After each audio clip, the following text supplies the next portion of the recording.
What really prompted a prominent law firm to give up its defense of DOMA and lose a key lawyer in the process? The date's been set for a showdown over the secret Prop 8 trial tapes and over Judge Walker's personal life. Rhode Island legislators give up on marriage in favor of civil unions, and New York keeps ratcheting up the pressure with a massive lobbying effort slated for next week. I'm Matt Baum, and welcome to Marriage News Watch for May 2nd, 2011. Marriage News Watch is made possible by Marriage Equality USA, Carbonated, a creative agency, and viewers like you. There was a surprise twist to the Defense of Marriage Act this week. The law firm King & Spalding had initially signed on to defend the anti-gay law, but then abruptly ended their representation on Monday.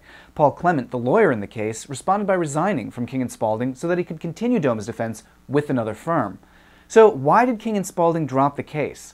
They said that it just wasn't vetted properly, but there's a lot of speculation that they were heavily pressured by clients and colleagues to get out of the business of hurting gay families. Now, a few people, including Attorney General Eric Holder, have come to Paul Clement's defense, saying that our legal system has a duty to secure representation for even the most unpopular clients, because defending unpopular clients is necessary for protecting larger fundamental freedoms. For example, if we want to protect the freedom of expression, that includes defending racist or violent speech, because there's a larger freedom at stake. But that's not really the case here. What's the larger freedom at stake with DOMA? There isn't one. DOMA limits freedoms. Standing up for a cause can be noble, but not if your cause is denying health care, deporting husbands and wives, and forcing widows out of their homes. There's simply no justification for Paul Clement's continued defense of this harmful law, which has been renounced by the people who wrote it. The good news is that more senators have signed on to DOMA's repeal, and we now have the 10 votes needed to pass it out of the Senate Judiciary Committee. The next step is to pressure Patrick Leahy, the committee chair, to hold hearings on the Respect for Marriage Act. So, Vermonters, you know what to do. Go to leahy.senate.gov and tell them it's time to hold hearings on the Respect for Marriage Act. In the meantime, we can all mark our calendars for June 13th. That's going to be a big day in the Prop 8 case, as we'll be hearing arguments in two separate controversial issues. The first is whether the public should be allowed to see videotapes of the Prop 8 trial from last year. The answer obviously is yes, because we do not live in a country that makes a habit of holding secret trials. But the anti-marriage folks don't want anyone to see how badly they lost, so they're making the public jump through all these hoops in order to see our own justice system at work.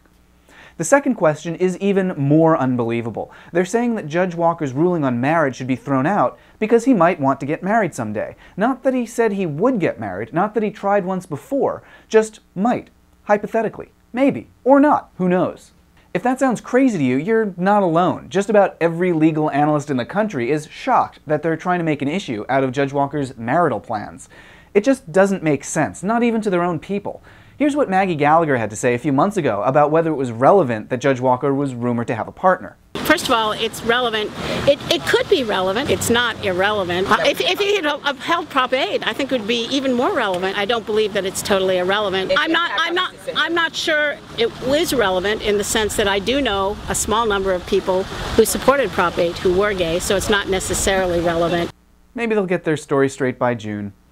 There was a big disappointment in Rhode Island this week, with House Speaker Gordon Fox deciding that they didn't have enough votes to pass a marriage bill this year. As a result, they'll be introducing a civil unions bill on Tuesday of this week. It's a big letdown, especially since polls in Rhode Island showed that voters supported the marriage bill, and nobody's satisfied with the civil unions compromise.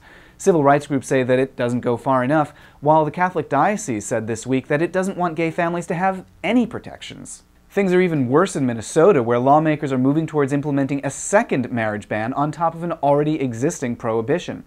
The proposed constitutional amendment passed the Senate Judiciary 8-4 on party lines and is expected to pass the House and Senate later this year, which would put it before voters in 2012.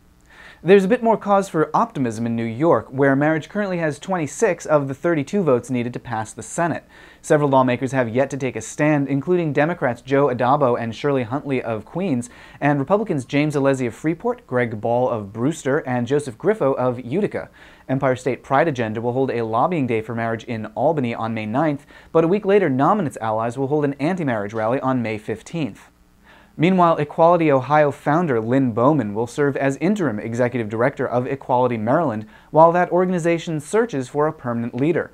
Morgan Meneses Sheets was abruptly fired last week after a disappointing legislative session.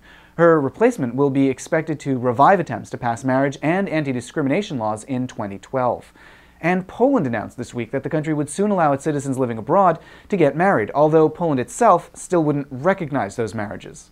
Those are the headlines. Visit marriagenewswatch.com for more on all these stories, and head over to facebook.com/marriagenewswatch and click like to get news alerts and headlines right on your wall. Click over here to subscribe to the weekly video updates, and over to the right to watch some of our previous episodes, such as our interview with Josh Vandeveer about how DOMA could separate him from his husband, and our interview with Friend Factor's Brian Elliott about moving New York legislators closer to marriage. We'll see you next week. Marriage News Watch is made possible by Marriage Equality USA, Carbonated, a creative agency, and viewers like you.